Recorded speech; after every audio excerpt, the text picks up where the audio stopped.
ಪಂಚತಂತ್ರ ಕಥೆಗಳು ಕರ್ನಾಟಕದ ತೊಗಲು ಗೊಂಬೆ ಆಟ ಶೈಲಿಯಲ್ಲಿ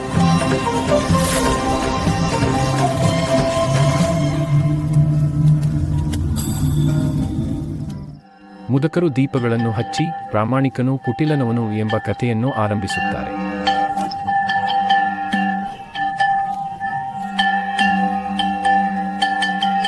ಇಲ್ಲಿ ನಿಂತಿರುವನು ಧರ್ಮಬುದ್ಧಿ. ವ್ಯಾಪಾರದಲ್ಲಿ ನಿಷ್ಠೆಯುಳ್ಳವನಾಗಿ ತನ್ನ ಸ್ನೇಹಿತನ ಪಕ್ಕದಲ್ಲಿ ನಿಂತಿದ್ದಾನೆ. ಪಾಪಬುದ್ಧಿ. ಮನಸ್ಸಿಗೆ ಚಂಚಲತೆ ತುಂಬಿರುವವನು. ಆ ಇಬ್ಬರು ಸ್ನೇಹಿತರು ಜೊತೆಯಾಗಿ ಪರ್ಯಟಿಸಿ ವ್ಯಾಪಾರ ಮಾಡಿ ಬಹಳ ಧನ ಸಂಪಾದಿಸುತ್ತಾರೆ.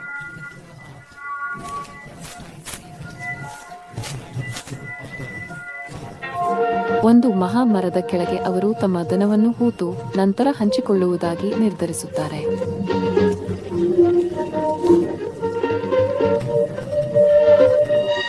ರಾತ್ರಿ ಪಾಪಬುದ್ಧಿ ಒಬ್ಬನೇ ಮರಳಿ ಬಂದು ಅಡಗಿಸಿದ್ದ ಕುಂಭವನ್ನು ಕಳವು ಮಾಡುತ್ತಾನೆ.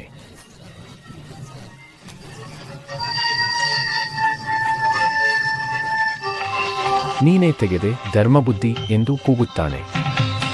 ನಾನು ನಮ್ಮ ನಂಬಿಕೆಗೆ ಸ್ಪರ್ಶಿಸಲೇ ಇಲ್ಲ ಎಂದು ಧರ್ಮಬುದ್ಧಿ ಹೇಳುತ್ತಾನೆ. ನ್ಯಾಯಾಧೀಶರ ಮುಂದೆ ಕುಟಿಲನು ತನ್ನ ಸುಳ್ಳು ಆರೋಪವನ್ನು ಬಲವಾಗಿ ಹೂಡುತ್ತಾನೆ.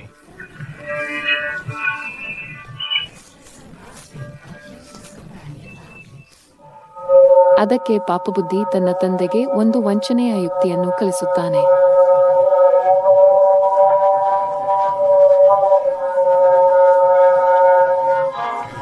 ಮರದ ಒಳಗುಹೆಯಲ್ಲಿ ಮರೆತು ಕುಳಿತುಕೊಳ್ಳಲು ವೃದ್ಧ ತಂದೆನೂ ಒಳ ಪ್ರವೇಶಿಸುತ್ತಾನೆ.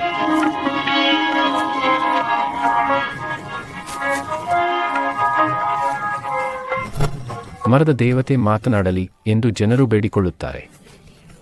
ಆ ಒಳಗುಹೆಯಿಂದ ಪ್ರಾಮಾಣಿಕನ ವಿರುದ್ಧ ಒಂದೇ ಧ್ವನಿ ಕೇಳಿಸುತ್ತದೆ. ಧರ್ಮಬುದ್ಧಿಗೆ ಆ ಯುಕ್ತಿ ಅರ್ಥವಾಗಿ ಅವನು ಮೌನವಾಗಿ ಮರದ ಕೆಳಗೆ ಒಣ ಎಲೆಗಳನ್ನು ಎರೆಯಲು ಆರಂಭಿಸುತ್ತಾನೆ.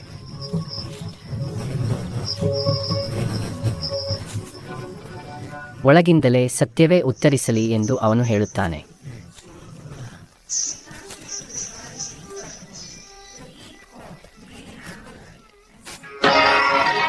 ಬೇಲೆ, ನಾನು ದೇವತೆ ಅಲ್ಲ ಮನುಷ್ಯ ಎಂಬ ಕೂಗು ಕೇಳಿಸುತ್ತದೆ.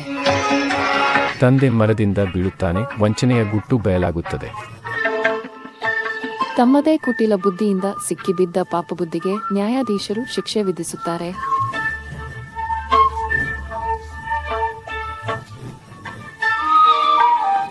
ಮುದಕರು ಹೇಳುವುದು, ವಂಚನೆಯಲ್ಲಿ ತಿರುಗಿದ ಚಾತುರ್ಯ ಕೊನೆಯಲ್ಲಿ ತಾನೇ ಸುಟ್ಟುಕೊಳ್ಳುತ್ತದೆ. ಸುಳ್ಳುಗಾರನ ಬಲೆಗೆ ಅವನೇ ಬಿದ್ದಾಗ ಸತ್ಯ ಮಾತ್ರ ನಿಂತುಕೊಳ್ಳುತ್ತದೆ. ವಂಚನೆ ತನ್ನನ್ನೇ ನಾಶ ಮಾಡುತ್ತದೆ.